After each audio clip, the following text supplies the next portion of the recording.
Hi ಎಲ್ರಿಗೂ ನಮಸ್ಕಾರ. ನಾನು ನಿಮ್ಮ Megha Atreya. Welcome to my channel Megha plex. ಎಂದಿನಂತೆ ಇವತ್ತು ಒಬ್ಬ ಸ್ಪೆಷಲ್ ಗೆಸ್ಟ್ ನನ್ನ ಜೊತೆ ಇದ್ದಾರೆ.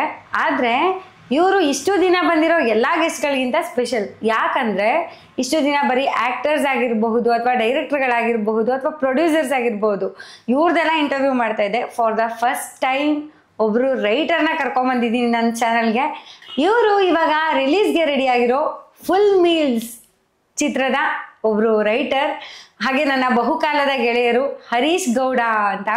ಬನ್ನಿ ಮಾತಾಡ್ಸೋಣ, ಅವ್ರನ್ನ ಪರಿಚಯ ಮಾಡ್ಕೊಡ್ತಾ ಹೋಗ್ತೀನಿ. ಹಾಗೆ ಅವರಿಂದ ನಾನು ಒಂದಷ್ಟು ತಿಳ್ಕೊಳ್ಳೋದು ತುಂಬಾ ಇದೆ, ಅದೇನು ಅಂತ ಕೇಳ್ತಾ ಹೋಗೋಣ ಅವ್ರನ್ನೇ. ಗೌಡ್ರೆ ನಮಸ್ಕಾರ, ಕಾರ್ಯಕ್ರಮಕ್ಕೆ ಸ್ವಾಗತ.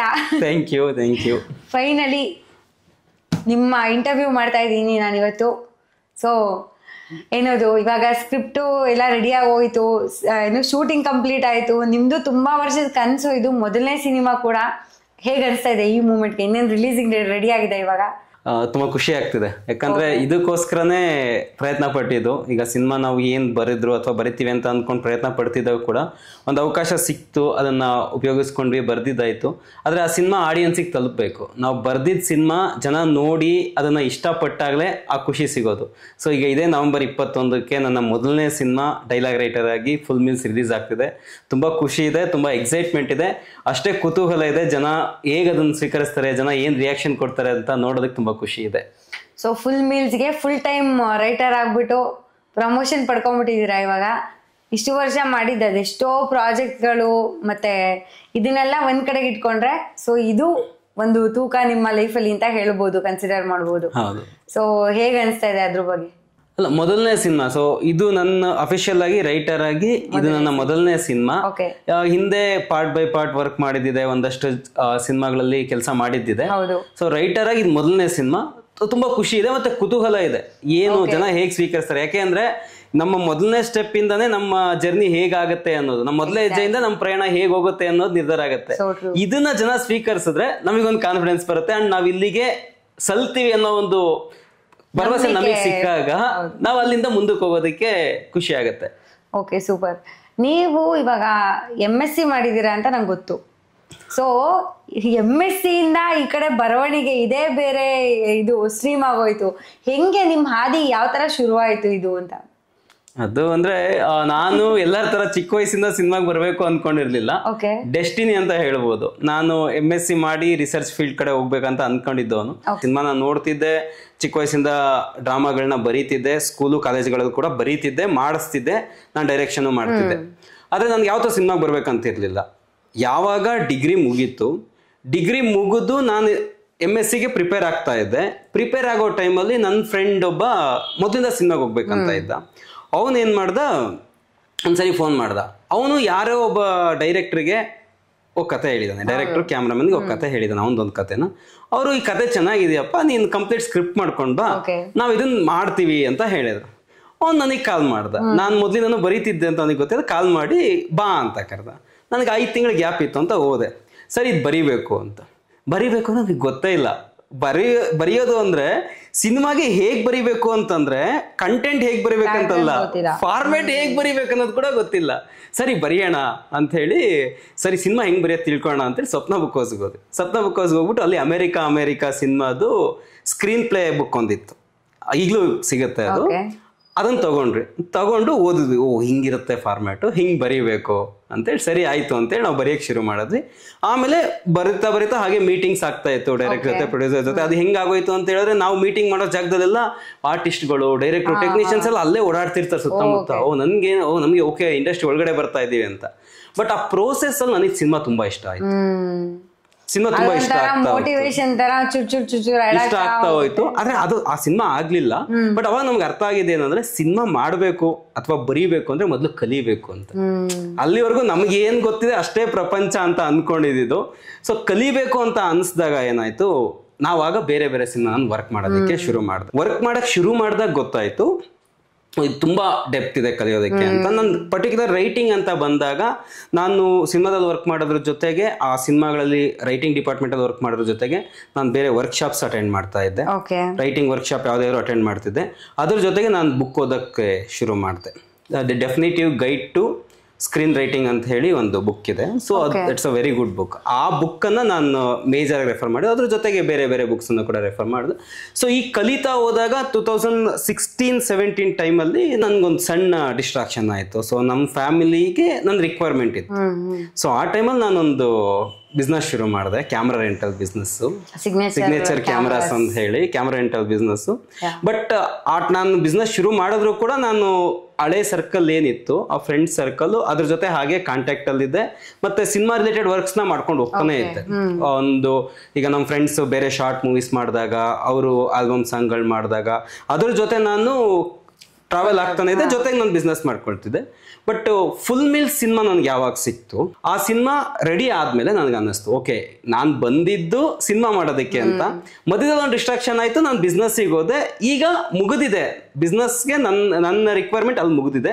ಈಗ ನಾನು ವಾಪಸ್ ಸಿನಿಮಾಗೆ ಬರ್ಬೇಕಂತೇಳಿ ಈಗ ಫುಲ್ ಟೈಮ್ ರೈಟರ್ ಆಗಿರೋಣ ಅಂತ ಡಿಸೈಡ್ ಆಗಿ ಬಂದಿದ್ದೀನಿ. ಸೊ ಇದು ನನ್ನ ಮೊದಲನೇ ಸಿನಿಮಾ ಫುಲ್ ಮಿಲ್ಸು. ಇಲ್ಲಿ ನನ್ನ ಕೆರಿಯರ್ ಹೊಸದಾಗಿ ಮತ್ತೆ ಶುರು ಆಗ್ತಾ ಇದೆ. ಓಕೆ, ಇದು ಹೊಸ ಜರ್ನಿ.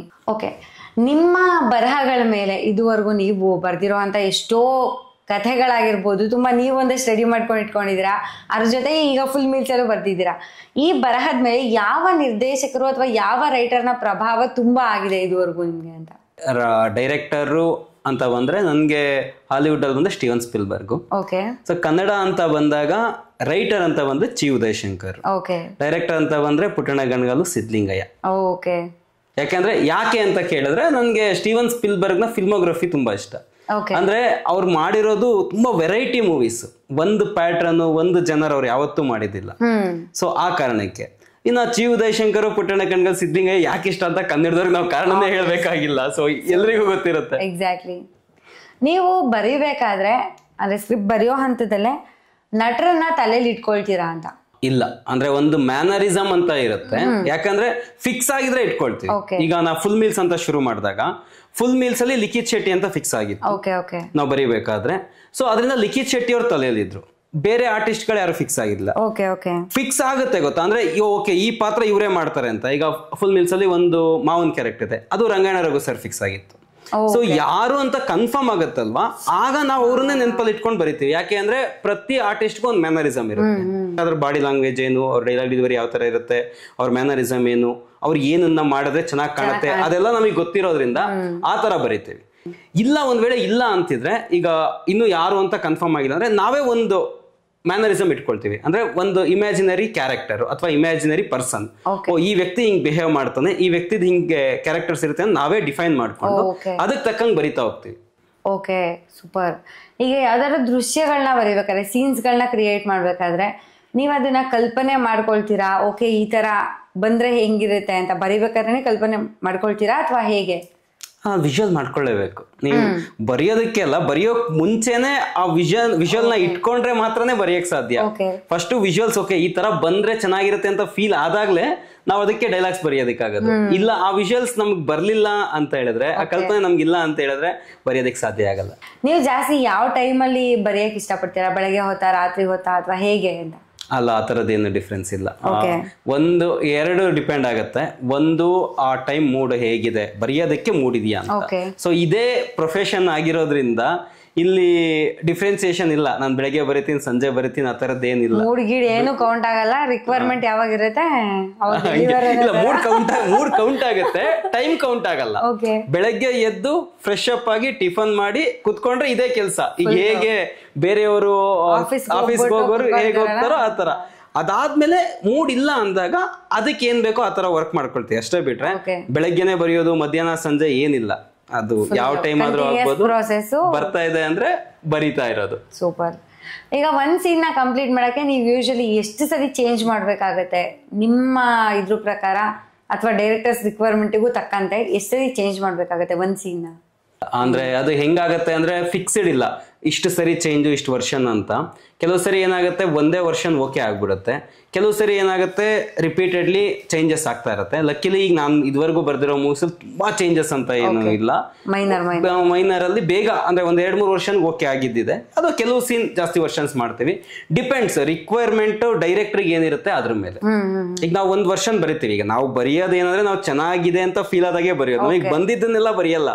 ಬಂದಿದ್ದನ್ನ ನಾವು ಫಿಲ್ಟರ್ ಮಾಡಿ ನಾವು ಡೈರೆಕ್ಟ್ರಿಗೆ ಕೊಡಕ್ ಮುಂಚೆನೆ 1-2-3 ವರ್ಷ ನಾವೇ ಮಾಡ್ಕೊಂಡು ಓಕೆ ಇದು ಬೆಸ್ಟ್ ಅನ್ನಿಸ್ದಾಗ ನಾವು ಡೈರೆಕ್ಟ್ರಿಗೆ ರೀಡಿಂಗ್ ಕೊಡ್ತೀವಿ. ಸೊ ಎಷ್ಟೋ ಸರಿ ಡೈರೆಕ್ಟ್ರಿಗೆ ಅದು ಓಕೆ ಆಗ್ಬಿಡುತ್ತೆ, ಇಲ್ಲ ಅವ್ರು ಚೇಂಜಸ್ ಬೇಕು ಅಂದ್ರೆ ನಾವು ಚೇಂಜಸ್ ಮಾಡ್ತೀವಿ. ಇದು 1 ವರ್ಷನೇ ಇಲ್ಲ, ಫೈನಲಿ ಅಕ್ಸೆಪ್ಟ್ ಆಗ್ಬೇಕು. ಅದು ನಮಗೆ ಫಸ್ಟ್ ಓಕೆ ಅನಿಸ್ಬೇಕು.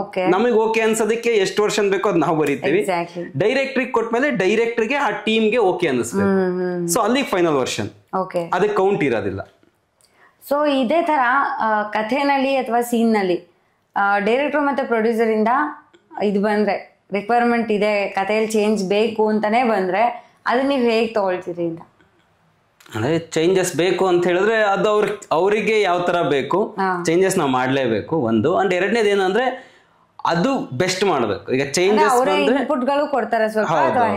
ಇನ್ಪುಟ್ ಕೊಡ್ತಾರೆ, ಇನ್ಪುಟ್ ಏನ್ ಕೊಟ್ಟಿರ್ತಾರೆ ಅದ್ರ ಪ್ರಕಾರನೇ ಬರಿತೀವಿ. ಮತ್ತೆ ಚೇಂಜಸ್ ಬೇಕು ಅಂದಾಗ್ಲೂ ಕೂಡ ಅವ್ರಿಗೆ ಏನ್ ಬೇಕು, ಒಂದು ಕತೆಗೆ ಏನ್ ಬೇಕು, ಇನ್ನೊಂದು ಎರಡರಲ್ಲೂ ಬೆಸ್ಟೇ ಕೊಡ್ಬೇಕು ಅಷ್ಟೇ. ಏನೇ ಚೇಂಜಸ್ ನಾವು ರೆಡಿ ಇರ್ಬೇಕು. ಯಾಕಂದ್ರೆ ನಾವು ಬರ್ದಿದ್ದೆಲ್ಲ ಸರಿ ಅಂದ್ಕೊಂಡ್ರೆ ಯಾರು ಬೆಟರ್ ಆಗಕ್ಕಾಗಲ್ಲ ಅನ್ನೋದು ನನ್ನ ಒಪಿನಿಯನ್.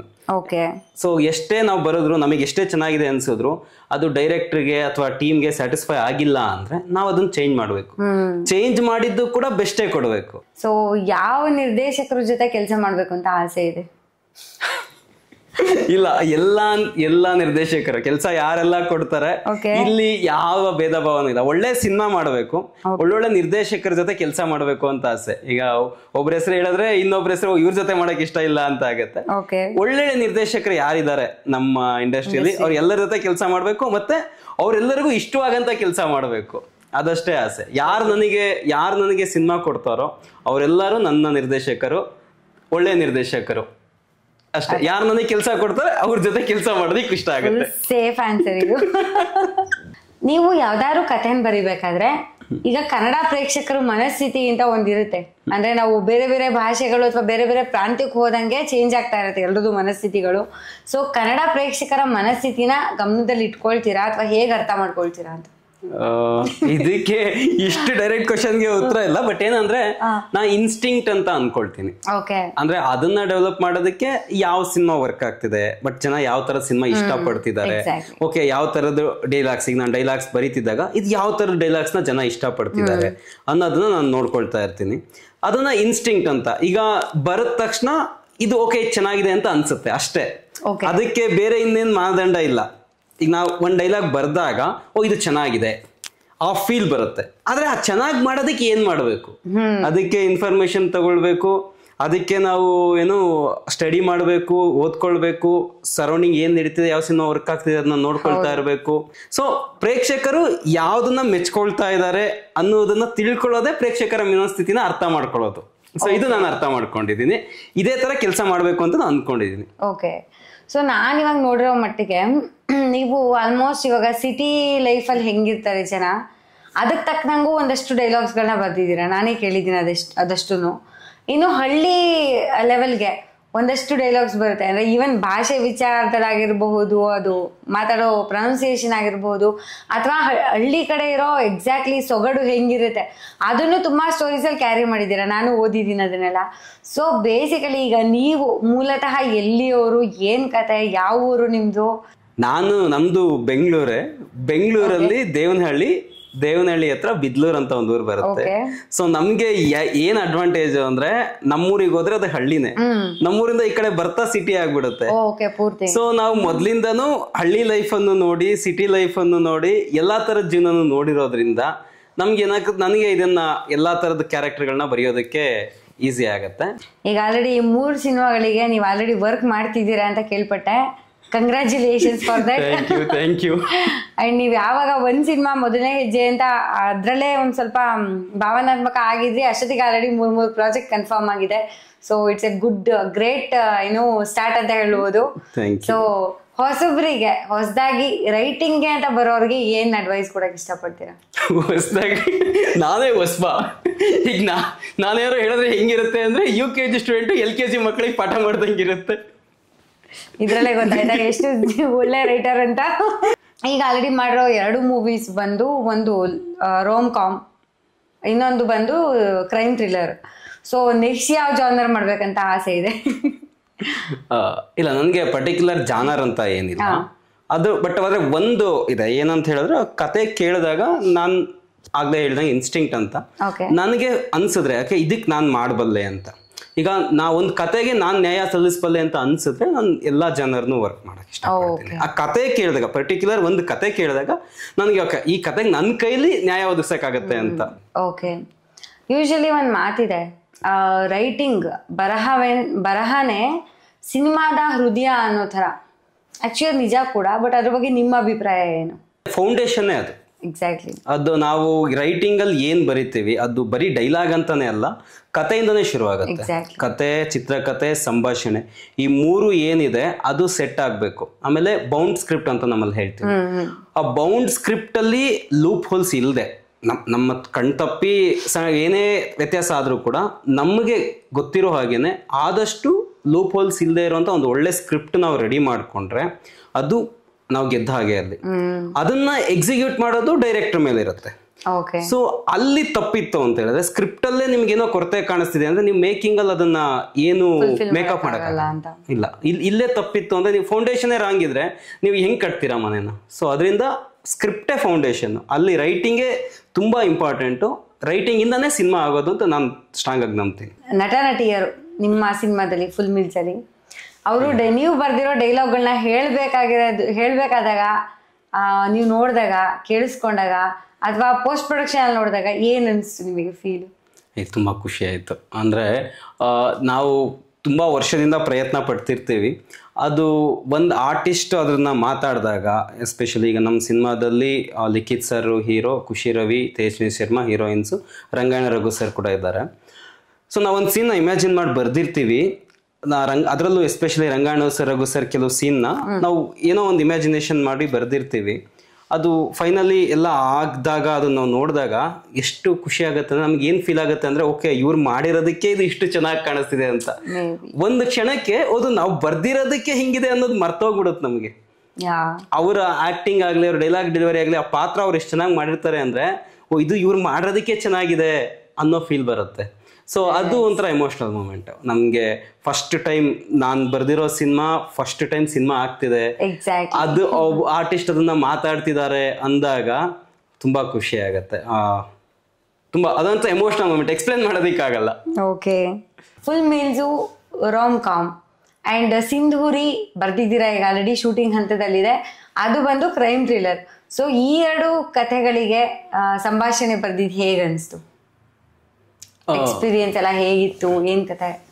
ತುಂಬಾ ಖುಷಿ ಆಯ್ತು. ಇಲ್ಲ, ನಾನು ಒಂದ್ ವಿಷಯ ಇದು ಹೇಳಬೇಕು. 2 ಸಿನಿಮಾ ಆಗ್ಲೇ ನೀವು ಹೇಳಿದ್ದು, ನೀವೇನು ಹೇಳಿದ್ರೆ 3 ಸಿನಿಮಾ 4 ಸಿನಿಮಾ ಮಾಡ್ತೀರಿ ಅಂತ. ಆಕ್ಚುಲಿ ಇದು ನನಗೆ ಅವಕಾಶ ಬಂದಿದ್ದೇ ತುಂಬಾ ಒಂಥರ ಏನು ಸರ್ಪ್ರೈಸಿಂಗು, ಮತ್ತೆ ನನಗೆ ಒಂಥರ ಖುಷಿ ಆಗಂತ ವಿಷಯ. ಏನಂತ ಹೇಳಿದ್ರೆ ನಾವು ಫುಲ್ ಮೀಲ್ ಸಿನಿಮಾ ಡೈಲಾಗ್ಸ್ ಬರೆದಾದಾಗ ಏನಾಯ್ತು, ನಮ್ಮ ಪ್ರೆಸ್ ಮೀಟ್ ಅಲ್ಲಿ ನಮ್ಮ ಆರ್ಟಿಸ್ಟ್ಗಳು, ಟೆಕ್ನಿಷಿಯನ್ಸ್ ಎಲ್ಲಾನು ನಮ್ ಡೈಲಾಗ್ಸ್ ನಂದು ತುಂಬಾ ಚೆನ್ನಾಗಿದೆ ಅಂತ ಇಷ್ಟಪಟ್ಟು ಹೊಗಳಿದ್ರು. ಸೊ ಅದ್ರದ್ದೊಂದು ಸಣ್ಣ ವಿಡಿಯೋ ಬಂತು, ಒಂದು 48 ಸೆಕೆಂಡ್ ಒಂದು ವಿಡಿಯೋ. ಅದು ಎಲ್ಲಾ ಕಡೆ ಸರ್ಕ್ಯುಲೇಟ್ ಆಯ್ತು ನಮ್ಮ ಸರೌಂಡಿಂಗ್ ಅಲ್ಲಿ ಎಲ್ರಿಗೂ. ಸೊ ಅಲ್ಲಿಂದ ಏನ್ ಮಾಡಿದ್ರು, ನಮ್ಮ ಸರೌಂಡಿಂಗ್ ಅಲ್ಲಿ ಇದ್ದವರೆಲ್ಲ ಹರೀಶ್ ಚೆನ್ನಾಗಿ ಬರೀತಾನೆ ಅಂತ ಹೇಳಿ ಬೇರೆ ಬೇರೆ ಸಿನಿಮಾ ಮಾಡೋವಾಗ ರೆಫರ್ ಮಾಡಕ್ ಶುರು ಮಾಡಿದ್ರು. ಸೊ ಅದರಿಂದ ನಾನು ಫುಲ್ ಮೀಲ್ಸ್ ಆದ್ಮೇಲೆ 3 ಸಿನಿಮಾ ಬರ್ದೆ. ಅದರಲ್ಲಿ 2ನೇ ಸಿನಿಮಾ ಸಿಂಧೂರಿ ಈಗ ಶೂಟಿಂಗ್ ನಡೀತಾ ಇದೆ ಅದು. ಸೊ 2 ಸಿನಿಮಾ ರೈಟಿಂಗ್ ಮುಗಿದಿದೆ, ಪ್ರೀ ಪ್ರೊಡಕ್ಷನ್ ವರ್ಕ್ ನಡೀತಿದೆ. ಸೊ ಈಗ ಸಿಂಧೂರಿ ಬಂದು ಒಂದು ಕ್ರೈಮ್ ಥ್ರಿಲ್ಲರ್. ರಾಗಿಣಿ ಅವರು ಮೇನ್ ಲೀಡ್ ಆಗಿ ಮಾಡ್ತಿದ್ದಾರೆ. ಅದರಲ್ಲಿ ಧರ್ಮಕರ್ ತೀರೇಜ್ ಕೂಡ ಮೇನ್ ಲೀಡ್ ಆಗಿ ಮಾಡ್ತಿದ್ದಾರೆ. ಅದು ಅಂದ್ರೆ ನೀವು ಹೇಳಿದ್ದು ಹೇಗೆ ಪ್ರಿಪೇರ್ ಆಗ್ತೀರಾ ಅಂತ ಹೇಳಿದ್ರೆ, ಪ್ರತಿ ಜನರ್ ಬರೆಯುವಾಗಾದ್ರೂ ಕಂಪ್ಲೀಟ್ ಅದಕ್ಕೆ ಏನ್ ಬೇಕು ಆ ಮೈಂಡ್ ಸೆಟ್ಗೆ ಹೇಗೆ ಪ್ರಿಪೇರ್ ಆಗಬೇಕು. ಅದೇ ಜಾನರ್ನ ಸಿನಿಮಾಗಳು ನೋಡುವುದು ಅಥವಾ ಅದೇ ಜಾನರ್ನ ಬುಕ್ಸ್ಗಳನ್ನ ಓದುವಂಥದ್ದು. ಅದು ಜೊತೆಗೆ ಡೈರೆಕ್ಟರ್ ರಿಕ್ವೈರ್ಮೆಂಟು, ಡೈರೆಕ್ಟರ್ ಇನ್ಪುಟ್ಟು ಕೂಡ ತುಂಬಾ ಸಿಂಪಲ್. ಬಟ್ ಅದು ಹೇಗೆ ಅನ್ನೋದನ್ನ ಎಕ್ಸ್ಪ್ಲೇನ್ ಮಾಡಕ್ ಆಗೋದಿಲ್ಲ. ಬಟ್ ಪ್ರಿಪೇರ್ ಆಗೋದಂತೂ ಇದಕ್ಕೆ ಹೇಗೆ ಬರೆಯೋದಕ್ಕೆ ಪ್ರಿಪೇರ್ ಆಗಬೇಕು, ಅದಕ್ಕೆ ಹೇಗೆ ಪ್ರಿಪೇರ್ ಆಗಬೇಕು, ಅದು ಡಿಫ್ರೆನ್ಸ್ ಇರುತ್ತೆ. ಅದು ಪ್ರಿಪೇರ್ ಆಗೋದು ಒಬ್ಬೊಬ್ಬರ ಮೆಥಡ್ ಒಂದೊಂದು ಇರುತ್ತೆ. ಸೊ ಒಂದಷ್ಟು ಮೆಥಡ್ಸ್ ನಾನು ಫಾಲೋ ಮಾಡ್ಕೊಳ್ತೀನಿ. ಫುಲ್ ಮೀಲ್ಸ್ ಅಲ್ಲಿ ಡೈರೆಕ್ಟರ್ ಮತ್ತೆ ರೈಟರ್ದು ಕೋಆರ್ಡಿನೇಷನ್ ಹೇಗಿತ್ತು ಅಂಡ್ ರೈಟಿಂಗ್ ಪ್ರೋಸೆಸ್ ಹೇಗಿತ್ತು? ಫುಲ್ ಮೀಲ್ಸ್ ಡೈರೆಕ್ಟರ್ ಬಂದು ಎನ್ ವಿನಾಯಕ. ಅವರು ನನಗೆ ತುಂಬಾ ಒಳ್ಳೆಯ ಫ್ರೆಂಡು. ನಾವು ಒಟ್ಟಿಗೆನೇ ಇದ್ವಿ ಸುಮಾರು ವರ್ಷ, ಒಂದೇ ರೂಮಲ್ಲಿ, ಒಂದೇ ಮನೆಯಲ್ಲಿ ಇದ್ವಿ. ಹಿಂದೆ ನಾನು ಅವರು ಜೊತೆಯಾಗಿ 1-2 ಶಾರ್ಟ್ ಮೂವಿ ಮಾಡ್ಬೇಕಂತ ಹೇಳಿ, ಸೇಮ್ ನಂದು ರೈಟಿಂಗು ಅವ್ರ ಡೈರೆಕ್ಷನ್ ಅಂತ ಹೇಳಿ 1-2 ಶಾರ್ಟ್ ಮೂವಿಗೆ ಬರ್ದೆ ನಾನು. ಬಟ್ ಅದು ಆಗ್ಲಿಲ್ಲ. ಅದು ಆ ಪ್ರೋಸೆಸ್ ಅಲ್ಲಿ ಇದ್ದಾಗಲೇ ಫುಲ್ ಮಿಲ್ ಸಿನಿಮಾ ಓಕೆ ಆಗಿದ್ದು. ಅವ್ರಿಗೆ ಫುಲ್ ಮಿಲ್ ಸಿನಿಮಾ ಲಿಖಿತ್ ಸರ್ ಮಾಡ್ತಾರೆ ಅಂತ ಆಗಿದ ತಕ್ಷಣ ಫಸ್ಟ್ ಡೇನೆ ಅವ್ರು ನನಗೆ ಬಂದು ಹೇಳಿದ್ದು ಈ ಥರ ಓಕೆ ಆಗಿದೆ, ಈ ಸಿನಿಮಾಗೆ ನೀವು ಡೈಲಾಗ್ಸ್ ಮಾಡಿ ಅಂತ. ಸೊ ಅಲ್ಲಿಂದ ಶುರು ಮಾಡ್ಕೊಂಡ್ವಿ. ಪ್ರೋಸೆಸ್ ಅಂತ ಬಂದಾಗ ನಾವು ತುಂಬ ಸಿಂಪಲ್ ಆಗಿ ಇಟ್ಕೊಳ್ತಿದ್ವಿ. ಏನಂತ ಹೇಳಿದ್ರೆ ಫಸ್ಟೇ ಡಿಸ್ಕಸ್ ಮಾಡ್ಬಿಡ್ತಿದ್ವಿ, ಏನ್ ಬೇಕು, ಸೀನ್ಸ್ ಯಾವ್ದು ಬೇಕು, ಯಾವ ತರ ಬೇಕು, ಅದಕ್ಕೆ ಯಾವ ತರ ಬರೀಬೇಕು, ಕ್ಯಾರೆಕ್ಟರ್ ಯಾವ ತರ ಇರಬೇಕು ಅಂತ. ಒಂದ್ಸರಿ ಇಡೀ ಸಿನಿಮಾ ಡಿಸ್ಕಷನ್ ಆದ್ಮೇಲೆ ನೆಕ್ಸ್ಟ್ ಬರೆಯೋದಕ್ಕೆ ಶುರು ಮಾಡ್ತಿದ್ವಿ. ಸೀನ್ ಬೈ ಸೀನ್ ನ ಡಿಸ್ಕಸ್ ಮಾಡ್ತಿದ್ವಿ. ಓಕೆ, ಈ ಸೀನ್ ಹೀಗೆ ಬರ್ಕೊಳ್ತೀನಿ, ಈ ಸೀನ್ ಹೀಗೆ ಬರೀತೀನಿ, ಈ ಸೀನ್ ಹೀಗೆ ಬರೀತೀನಿ. ಅದಾದ್ಮೇಲೆ ಅವ್ರು ಇನ್ಪುಟ್ಸ್ ಹೇಳೋರು, ಓಕೆ ಈ ಥರದ್ದು ಏನಾದರೂ ಐಡಿಯಾ ಇಂಪ್ಲಿಮೆಂಟ್ ಮಾಡಿ, ಈ ಥರದ್ದು ಏನಾದ್ರು ವಿಷಯ ತೊಗೊಂಬಂದು ಈ ಸೀನಲ್ಲಿ ಅಂತ. ಸೊ ಅದಾದ್ಮೇಲೆ ಬರೆಯೋದಕ್ಕೆ ಶುರು ಮಾಡಿದ್ಮೇಲೆ ಬರೆದಾದ್ಮೇಲೆ ನಾನು ಇಡೀ ಸಿನಿಮಾ ಇದರಲ್ಲಿ ಫುಲ್ ಮೀಲ್ಸ್ ಅಲ್ಲಿ ಡಿಫ್ರೆನ್ಸ್ ಬೇರೆ ನಾನು ಮಾಡಿದ ಸಿನಿಮಾಗಳಿಗೂ ಅಥವಾ ಫಸ್ಟ್ ಸಿನಿಮಾ ಫುಲ್ ಮೀಲ್ಸ್ಗೂ ಡಿಫ್ರೆನ್ಸ್ ಅಂದ್ರೆ ಫುಲ್ ಸಿನಿಮಾ ಬರ್ದ್ಮೇಲೆ ರೀಡಿಂಗ್ ಕೊಡ್ತಿರ್ಲಿಲ್ಲ. ಸೊ ಮೊದಲೇ ನಾವು ಇಡೀ ಕತೆ ಪೂರ್ತಿ ಡಿಸ್ಕಸ್ ಮಾಡಿ ಏನ್ ಬೇಕು ಅಂತಿರೋದ್ರಿಂದ ಸೀನ್ ಬೈ ಸೀನ್ ಒಂದಷ್ಟು ಸೀನ್ಸ್ ಆಗ್ತಿದ್ದಂಗೆ ಒಂದ್ ಸೀಕ್ವೆನ್ಸ್ ಆಗ್ತಿದ್ದಂಗೆ ಅವ್ರಿಗೆ ರೀಡಿಂಗ್ ಕೊಟ್ಬಿಡೋದು. ನೋಡಿ ಇಷ್ಟು ಮಾಡಿದೀನಿ ಇದು ಅಂತ, ಇದು ಚೆನ್ನಾಗಿದೆ, ಓಕೆ ಅವ್ರಿಗೆ ಯಾರು ಕರೆಕ್ಷನ್ ಇತ್ತು ಅಂದ್ರೆ ಅಲ್ಲೇ ಹೇಳ್ತಿದ್ರು. ಸೊ ಓಕೆ ಚೇಂಜಸ್ ಮಾಡ್ಕೋಣ ಅಂತ. ಸೊ ನೆಕ್ಸ್ಟ್ ಮತ್ತೆ ಕಂಟಿನ್ಯೂ ಮಾಡ್ಕೊಂಡು ಹೋಗೋದು. ಸೊ ಇದು ತುಂಬಾ ಚೆನ್ನಾಗಿತ್ತು. ಅದು ಯಾಕೆ ಅಷ್ಟು ಈಸಿ ಆಯ್ತು ಅಂದ್ರೆ ನಾವು ತುಂಬಾ ವರ್ಷದ ಫ್ರೆಂಡ್ಸ್ ಇದರಿಂದ ನಾವು ಮೊದಲಿನ ಸಿನಿಮಾ ತುಂಬಾ ಚರ್ಚೆ ಮಾಡ್ತಿದ್ವಿ, ತುಂಬಾ ಡಿಸ್ಕಸ್ ಮಾಡಿ ಅವ್ರಿಗೆ ಏನ್ ಬೇಕು ಅನ್ನೋದು ನನಗೆ ಗೊತ್ತಿತ್ತು, ನಾನು ಏನ್ ಬರೀಬಲ್ಲೆ ಅನ್ನೋದು ಅವ್ರಿಗೆ ಗೊತ್ತಿತ್ತು. ಸೊ ತುಂಬಾ ಸ್ಮೂತ್ ಆಗೋಯ್ತು ಇದು ಪ್ರೋಸೆಸ್. ತುಂಬಾ ಒಂಥರ ಯುನೀಕ್ ಎಕ್ಸ್ಪೀರಿಯನ್ಸ್ ಫುಲ್ ಮೀಲ್ಸ್ ಮೊದಲನೇ ಸಿನಿಮಾದಲ್ಲೇ ನನಗೆ ತುಂಬಾ ಯುನೀಕ್ ಎಕ್ಸ್ಪೀರಿಯನ್ಸ್. ಓಕೆ, ಈಗ ನಾವು ಎಷ್ಟೋ ವರ್ಷಗಳಿಂದ ಒಂದಷ್ಟು ಲವ್ ಸ್ಟೋರೀಸ್ ಇರುವಂತ ಮೂವೀಸ್ನ ನೋಡ್ಕೊಂಡ್ ಬಂದಿದೀವಿ. ಎಲ್ಲಾ ಲವ್ ಸ್ಟೋರೀಸ್ ಇರೋ ಮೂವಿಗಳಲ್ಲೂ ಕೂಡ ಮೊನೋಲಾಗ್ ಇರುತ್ತೆ, ಪಂಚ್ ಲೈನ್ಸ್ ಇರುತ್ತೆ, ಈ ತರ ಸುಮಾರು ಫ್ಯಾಕ್ಟರ್ಸ್ ಇರುತ್ತೆ. ಬಟ್ ಫುಲ್ ಮೀಲ್ಸ್ ಈ ಎಲ್ಲಾ ಮೂವಿಗಳಿಗಿಂತ ಹೇಗೆ ವಿಭಿನ್ನ ಅಂತ ಹೇಳ್ಬೋದು? ಫುಲ್ ಮೀಲ್ಸ್ ಡೈಲಾಗ್ ಹೇಗೆ ವಿಭಿನ್ನ ಅಂತ ನೀವು ಕೇಳಿದ್ರೆ ಇದು ಎಕ್ಸ್ಪ್ಲೇನ್ ಮಾಡೋದು ನನಗೂ ಕಷ್ಟ. ಬಟ್ ಆದ್ರೆ ಒಂದು ಹೊಸ ಪ್ಯಾಟ್ರನ್ ನ ವರ್ಕ್ ಮಾಡಿದೆ. ಅಂದ್ರೆ ಸಿನಿಮಾದಲ್ಲಿ ಡೈಲಾಗ್ಸ್, ಈಗ ಒಂದು ಸೀನಲ್ಲಿ ಪ್ರತಿ ಸೀನಲ್ಲಿ ಏನೋ ಒಂದು ಕಂಟೆಂಟ್ ಇರುತ್ತೆ, ಮತ್ತು ಆ ವಿಷಯನ ಡೈಲಾಗ್ಸ್ ಅಲ್ಲೇ ಹೇಳಿಸ್ತಾನು ಹೋಗ್ತೀವಿ. ಸೊ ಕಾನ್ವರ್ಸೇಷನ್ ತುಂಬಾ ಪಂಚ್ ಲೈನು ಅಥವಾ ಏನು ಕೌಂಟ್ರು ಮೊನೋಲಾಗ್ಸ್ಗಿಂತ ಕಾನ್ವರ್ಸೇಷನ್ಸ್ ಬ್ಯೂಟಿಫುಲ್ ಆಗಿರಬೇಕು. ಯಾಕಂದ್ರೆ ಒಂದು ದೃಶ್ಯ ಅಂತ ಬಂದಾಗ ಲವ್ ಸ್ಟೋರಿಗಳಲ್ಲಿ ಇಬ್ಬರು ಮಾತಾಡ್ತಿದ್ದಾರೆ ಅಂದ್ರೆ ಆ ಮಾತು ಏನ್ ಆಡ್ತಾರೆ ಅನ್ನೋದಕ್ಕಿಂತ ಯಾವ ಶಬ್ದಗಳು ಬಳಸ್ತಾರೆ, ಯಾವ ವಾಕ್ಯಗಳು ಬಳಸ್ತಾರೆ, ಅದೇ ಜನನ ಹಿಡಿದು ಕೂರ್ಸೋದು. ವಿಷಯ ಸಿಂಪಲ್ ಆಗಿದ್ರು ಕೂಡ ನಾವು ಬಳಸೋ ವಾಕ್ಯಗಳೇ ಇದನ್ನ ಹಿಡಿದು ಕೂರ್ಸೋದು. ಪ್ರತಿ ಸೀನಲ್ಲೂ ತುಂಬಾ ವಿಶೇಷವಾಗಿ ಇರಬೇಕು ಅಂತಾನೆ ಕಾನ್ಶಿಯಸ್ ಆಗಿ ಎಫರ್ಟ್ ಹಾಕಿರೋದು. ಸೊ ಬೇರೆ ಸಿನಿಮಾಗಳಿಗಿಂತ ವಿಶೇಷವಾಗಿದೆ. ಅದು ಹೇಗೆ ಅನ್ನೋದನ್ನ ಆಡಿಯನ್ಸ್ ನೋಡಿ ಅವರು ಡಿಸೈಡ್ ಮಾಡಬೇಕು. ಬಟ್ ಆದ್ರೆ ಅದು ವಿಶೇಷವಾಗಿರ್ಬೇಕು, ಬೇರೆ ಸಿನಿಮಾಗಿಂತ ಡಿಫ್ರೆಂಟ್ ಆಗಿರ್ಬೇಕು ಅಂತ ತುಂಬಾ ಕಾನ್ಶಿಯಸ್ ಆಗಿ ಎಫರ್ಟ್ ಹಾಕಿದ್ದೀನಿ ನಾನು. ಸೊ ಅದು ನಿಮ್ಗೆ ಸ್ಕ್ರೀನ್ ಮೇಲೆ ಕಂಡ್ರೆ ನನ್ನ ಪ್ರಯತ್ನಕ್ಕೆ ಫಲ ಅಂತ ಹೇಳ್ತೀನಿ. ನೈಸ್. ಈ ಕಥೆಯಲ್ಲಿರೋ ಪಾತ್ರಗಳು, ಫುಲ್ ಮೀಲ್ಸ್ ಅಲ್ಲಿರೋ ಪಾತ್ರಗಳು ನಿಜ ಜೀವನದಿಂದ ಪ್ರೇರಿತ ಆಗಿರೋದಾ ಅಥವಾ ಕಲ್ಪನಾ ಲೋಕದಿಂದ ಕರ್ಕೊಂಡ್ ಬಂದಿರೋದಾ? ಎರಡು ಅಂದ್ರೆ ಬರಿಬೇಕಾದ್ರೆ ಏನಾಗುತ್ತೆ, ಕೆಲವು ಸರಿ ನಾವು ನಮ್ ಸುತ್ತ ಇರೋದನ್ನ ರೆಫರೆನ್ಸ್ ತಗೊಳ್ತೀವಿ, ಇನ್ಸ್ಪೈರ್ ಆಗೇ ಆಗ್ತೀವಿ. ಅದು 100% ಇನ್ಸ್ಪೈರ್ ಅಂತ ಹೇಳಕ್ ಆಗದೆ ಇದ್ರು ಯಾವ್ದೋ ಒಂದು ಘಟನೆ ಅಥವಾ ಯಾವ್ದೋ ಒಂದು ಅವರ ಗುಣಗಳು ಅಥವಾ ಯಾವ್ದೋ ಒಂದು ರೀತಿನ ತಗೊಂಡಿರ್ತೀವಿ. ಅದು ಎರಡೂ ಇದೆ. ಓಕೆ, ಫುಲ್ ಮೀಲ್ಸ್ ಆಗಿರೋ ಕ್ಯಾರೆಕ್ಟರ್ಗಳಲ್ಲಿ ಯಾರು ಒಬ್ರನ್ನ ನಿಜ ಜೀವನಕ್ಕೆ ಕರ್ಕೊಂಬಂದು ಭೇಟಿ ಮಾಡೋದಾದ್ರೆ ಯಾವ ಪಾತ್ರನ ಭೇಟಿ ಮಾಡಕ್ ಇಷ್ಟಪಡ್ತೀರಾ? ಇದು ಸ್ವಲ್ಪ ಎಮೋಷನಲ್ ಆಗುತ್ತೆ. ಹೌದಾ? ಅದು ಆ ಪಾತ್ರ ಸಿನಿಮಾ ನೋಡಿದಾಗ ಅಥವಾ ನಾನು ಈಗ ಹೇಳಿದ್ದನ್ನ ನೆನಪಲ್ಲಿ ಇಟ್ಕೊಂಡು ಸಿನಿಮಾ ನೋಡಿದ್ರೆ ಆ ಪಾತ್ರ ಜನಕ್ಕೆ ಗೊತ್ತಾಗತ್ತೆ, ಇಲ್ಲಾಂದ್ರೆ ಆ ಪಾತ್ರ ಅನ್ನೋಟಿಸ್ಡ್ ಆಗಿ ಹೋಗುತ್ತೆ. ಹೊನ್ನವಳ್ಳಿ ಕೃಷ್ಣ ಅವ್ರು ಮಾಡಿರುವಂತ ಒಂದು ಪಾತ್ರ, ಅದು ಮುರಳೀನಾಥ್ ರಾಜ ಅಂತ ಹೇಳಿ, ನನ್ನ ವಿನಾಯಕನ ಕಾಮನ್ ಫ್ರೆಂಡು, ಅತಿ ಹಿರಿಯ ಸ್ನೇಹಿತರು ನಮಗವರು.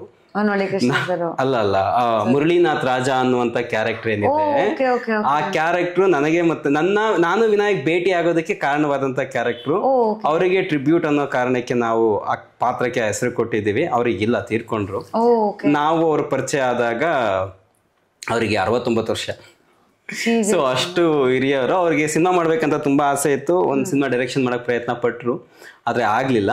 ಸೊ ಅವರು ತೀರ್ಕೊಂಡ್ರು 71ನೇ ವರ್ಷದ. ಅವ್ರಿಗೆ 71ನೇ ವಯಸ್ಸಲ್ಲಿ ಅವ್ರು ತೀರ್ಕೊಂಡ್ರು. ಸೊ ಅವ್ರ ಹೆಸರು ನಾವು ಪಾತ್ರಕ್ಕೆ ಇಟ್ಟಿದ್ದೀವಿ. ಸೊ ಯಾರನ್ನಾದ್ರೂ ಮತ್ತೆ ಜೀವಂತವಾಗಿ ನೋಡ್ತೀರಿ ಅಂತ ಹೇಳಿದ್ರೆ ಅವ್ರಿಗೆ ತುಂಬಾ ಇಷ್ಟ ಆಯ್ತು. ನಾನು ವಿನಾಯಕ್ ಅಂದ್ರೆ ಅವ್ರಿಗೆ ತುಂಬಾ ಇಷ್ಟಪಡೋರು ನಮ್ಮನ್ನ. ನೀವಿಬ್ರು ತುಂಬಾ ಏನು ಟ್ಯಾಲೆಂಟೆಡ್ ಇದ್ದೀರಾ, ನಿಮ್ಗೆ ತುಂಬಾ ಉತ್ಸಾಹ ಇದೆ, ಇದು ಬೇಕು ಸಿನಿಮಾಗೆ, ನೀವು ಖಂಡಿತ ಸಿನಿಮಾ ಮಾಡ್ತೀರಾ ಅಂತ ಹೇಳೋರು. ಬಹುಶಃ ಯಾರನ್ನಾದ್ರೂ ಮತ್ತೆ ನೋಡ್ತೀರಿ ಅಂತ ಹೇಳಿದ್ರೆ ಅವರಿಗೆ ಜೀವಂತವಾಗಿ ಕರ್ಕೊಂಬಂದು ನೋಡಿ ಸರ್ ನಾವು ಸಿನಿಮಾ ಮಾಡಿದೀವಿ ಇವತ್ತು ಅಂತ ಹೇಳ್ಬೇಕು ಅಂತ ಅನ್ಸುತ್ತೆ. ಓ ಗಾಡ್, ನಿಜ ಈ ತರ ಒಂದು ಫನ್ನಿ ಸ್ಟೋರಿ ಹಿಂದೆ ಇಷ್ಟು ಎಮೋಷನಲ್ ಥಿಂಗ್ ಕೂಡ ಇದೆ ಅಂತ ನಿಜವಾಗ್ಲೂ ನಾನು ಕೂಡ ಎಕ್ಸ್ಪೆಕ್ಟ್ ಮಾಡಿರ್ಲಿಲ್ಲ. ಬಿಕಾಸ್ ನಂಗೆ ಈ ವಿಷಯ ಗೊತ್ತಿರ್ಲಿಲ್ಲ. ಆಕ್ಚುಲಿ ಇಷ್ಟು ವರ್ಷ ನಿಮ್ಗಳ ಜೊತೆಗಿದ್ರು ಈ ವಿಷಯ ನಂಗೆ ಗೊತ್ತಿರ್ಲಿಲ್ಲ. ಇಲ್ಲ, ಅದು ಜನರಲಿ ಯಾರಾದ್ರೂ ಡಿಸ್ಕಸ್ ಮಾಡಿಲ್ಲ. ಬಟ್ ನಾವು ಓಕೆ ಒಂದು ಟ್ರಿಬ್ಯೂಟ್ ಕೊಡ್ಬೇಕು ಈ ಕ್ಯಾರೆಕ್ಟರ್ಗೆ ಅಂತ ಹೇಳಿ, ಅವರು ಕೂಡ ಫೋಟೋಗ್ರಾಫರ್ ಇದ್ರು ಅವ್ರ ಇನಿಷಿಯಲ್ ಡೇಸ್ ಅಲ್ಲಿ.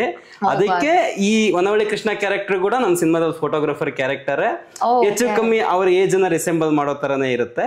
ಆ ಸ್ಟುಡಿಯೋಗೂ ಕೂಡ ಅವರು ಯಾವ ಸ್ಟುಡಿಯೋ ಅಜಂತ ಅಂತ ಹೇಳಿ ಸ್ಟುಡಿಯೋ ಇಟ್ಕೊಂಡಿದ್ರು, ಅದೇ ಹೆಸರು ಕೊಟ್ಟು ಅವ್ರ ಸ್ಟುಡಿಯೋಗೆ ಅವ್ರ ಹೆಸರು ಕೂಡ ಮುರಳೀನಾಥ್ ರಾಜನೇ ಅಂತ ಇಟ್ಟಿದೆ.